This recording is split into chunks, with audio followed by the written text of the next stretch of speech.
시청자 여러분 안녕하십니까? BOE 모닝뉴스 시작합니다.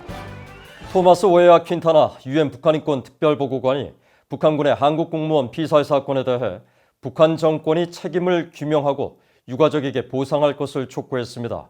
한국통일부가 북한 인권단체 등을 상대로 진행 중인 사무검사에 대해서도 우려를 나타냈습니다. 김시영 기자가 보도합니다. 서울주재 유엔인권사무소는 토마스 오헤아 퀸타나 유엔 북한인권 특별보고관이 오는 23일 유엔 총회에 보고할 북한 내 인권 상황 보고서를 15일 공개했습니다. 퀸타나 보고관은 보고서에서 북한군 총격에 의한 한국 공무원 피살 사건에 대해 북한 경비대원들 생명에 즉각적인 위협이 되지 않는 민간인을 위법하게 자의적으로 사살한 사건으로 보인다며 이는 국제인권법 위반이라고 지적했습니다. 그러면서 북한은 이 사건에 대한 모든 정보를 공개하고 관련자의 책임을 물어야 하며 공무원 가족에 보상하고 이런 일이 다시 일어나지 않도록 해야 한다고 지적했습니다. 또 북한이 무단 침입자들을 어떻게 처리할지에 대한 국가 정책을 검토해야 한다며 한국 또한 이 사건에 대한 모든 가능한 정보를 제공하고 북한의 국제적 의무 준수를 촉구해야 한다고 덧붙였습니다.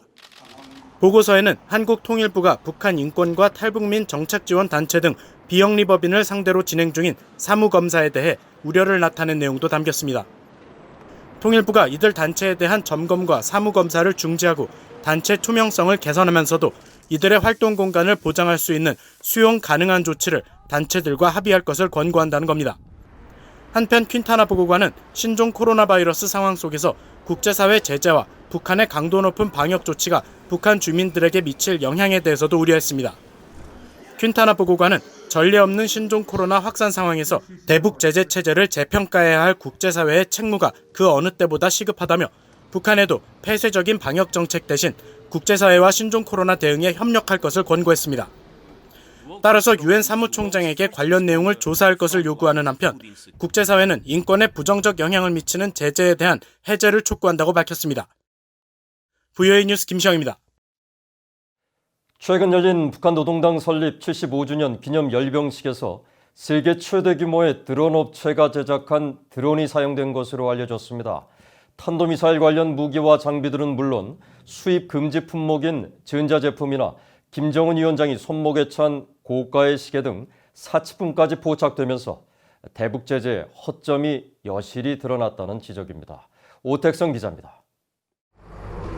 지난 10일 새벽에 열린 북한의 노동당 설립 75주년 열병식 당시 행진하는 병사들 위로 검은색 물체가 빠르게 날아 지나갑니다.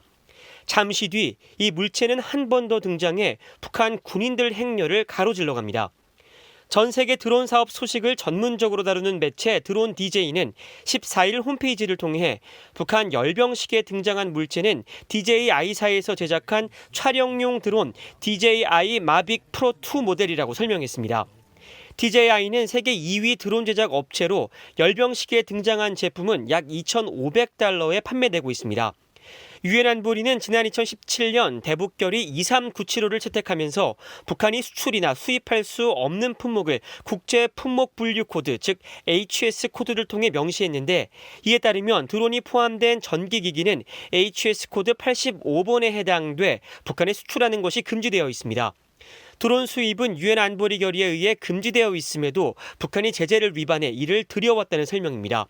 드론뿐 아니라 김정은 위원장이 차고 나온 시계가 스위스 제품의 1,000만 원이 넘는 고급 시계로 추정됐고 열병식에 쓰인 평면 스크린 TV와 일본 캐논사의 카메라 등 수입이 금지된 여러 제품들이 등장했다는 지적도 나옵니다.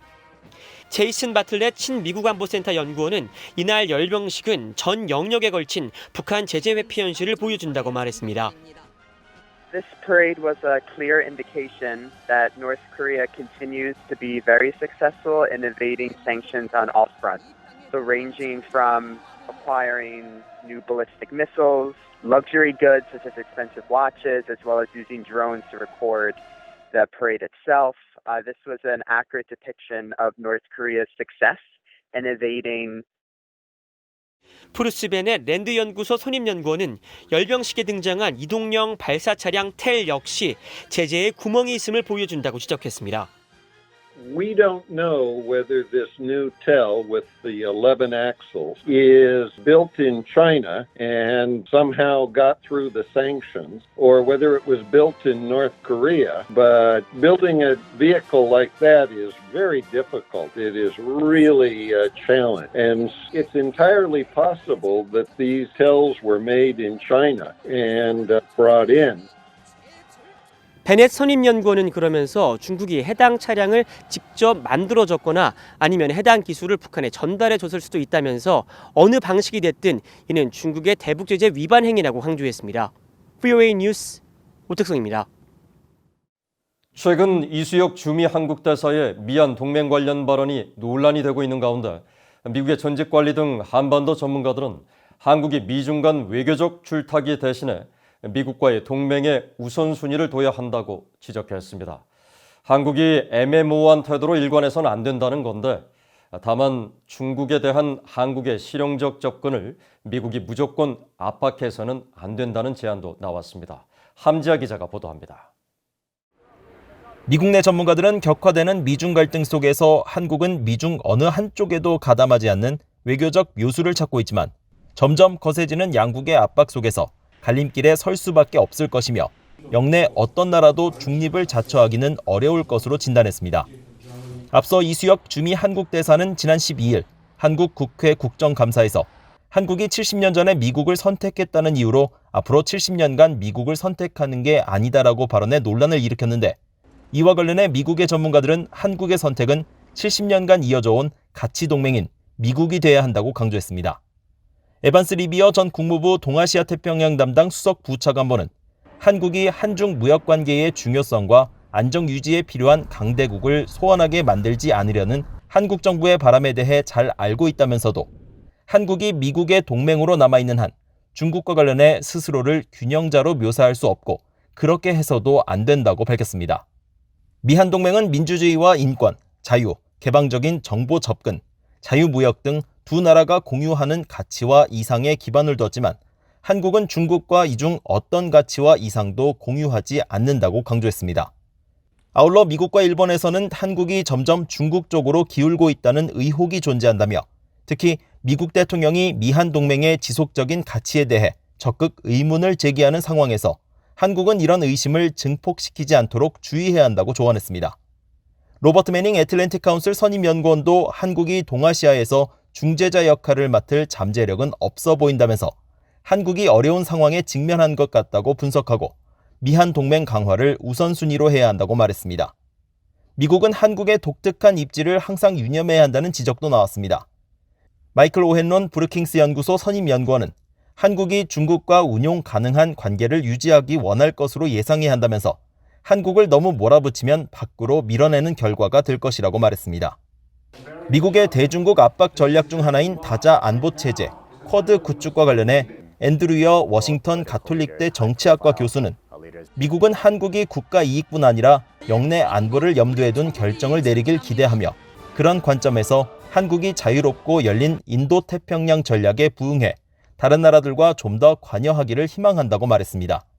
그러면서 이는 한국이 양자 동맹과 더불어 생각을 같이 하는 미국의 다른 파트너들과도 다자적 관여를 늘리는 것을 의미하며 이 대목에서 미국, 일본, 인도, 호주 4개국 안보협의체 쿼드를 확대한 쿼드 플러스와 같은 협력 체제가 중요성을 갖게 된다고 설명했습니다. VOA 뉴스 함지아입니다. 로버트 오브라이언 백악관 국가안보보좌관이 미국을 방문한 서훈 한국 국가안보실장과 면담했습니다. 오브라이언 보좌관은 14일 국가안보실 트위터에서 백악관에서 친구이자 동료인 서 실장을 만나게 돼 기쁘다며 서 실장의 방문을 확인했습니다. 이어 우리의 철통 같은 동맹은 그 어느 때보다 굳건하며 모든 지역과 세계 현안 해결을 위해 계속 성장하고 있다고 말했습니다. 한국 청와대도 서 실장이 13일부터 16일까지 3박 4일 일정으로 워싱턴을 방문 중이라며 오브라이언 보좌관과 면담했다고 밝혔습니다. 청와대는 서 실장이 오브라이언 보좌관과 만나 미얀 동맹의 굳건함을 재확인했다며 양측이 한반도 정세와 미얀 상호 관심사에 대해서도 협의했다고 덧붙였습니다. 서 실장은 15일 오후 3시 마이크 폼페오 국무장관을 만날 예정이며 마크 에스퍼 국방장관과도 별도로 면담할 것으로 알려졌습니다. 탈북 외교관 출신으로 한국에서 국회의원이 된 태영호 의원이 북한군의 한국 공무원 피살 사건과 관련해 국제기구를 통해 문제를 제기해야 한다고 밝혔습니다. 영국 주재 북한 공사 출신인 국민의힘 소속 태영호 의원은 13일 영국 주재 한국 대사관에 대한 국정감사에서 영국에 있는 국제해사기구 IMO를 통해 북한군의 사살 행위가 국제법 위반임을 환기시켜야 한다고 촉구했습니다. 이어 북한 정권은 영국이 미국의 강력한 동맹이기 때문에 영국을 통해 미국의 속마음을 읽으려 한다며 영국 주재 한국 대사관의 이번 국정감사 업무 보고에 영국과 북한의 관계에 대한 내용이 빠진 점을 지적했습니다. 태 의원은 국정감사 후 14일 VOA와의 전화통화에서 자신이 근무했던 영국 내 한국 외교기관을 상대로 한 국정감사 때 만감이 교차했었다며 입법부와 행정부 간의 민주적 상호 견제가 한국 사회 발전의 원동력임을 실감할 수 있었다고 말했습니다.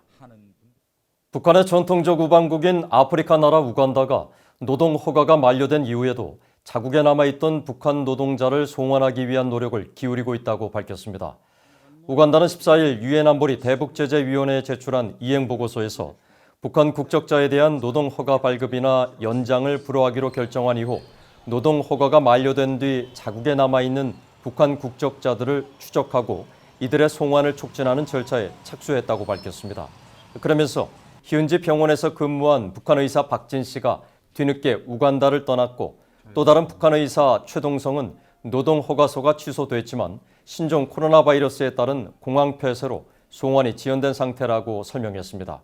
한편 우간다 정부는 유엔 안보리 대북제재위 전문가 패널이 북한 연계 의혹 회사로 지목한 현지 건축회사 MKP에 대해서도 조사를 시작했다고 밝혔습니다. 이상으로 BOE 모닝 뉴스를 마칩니다. 시청해주신 여러분 고맙습니다.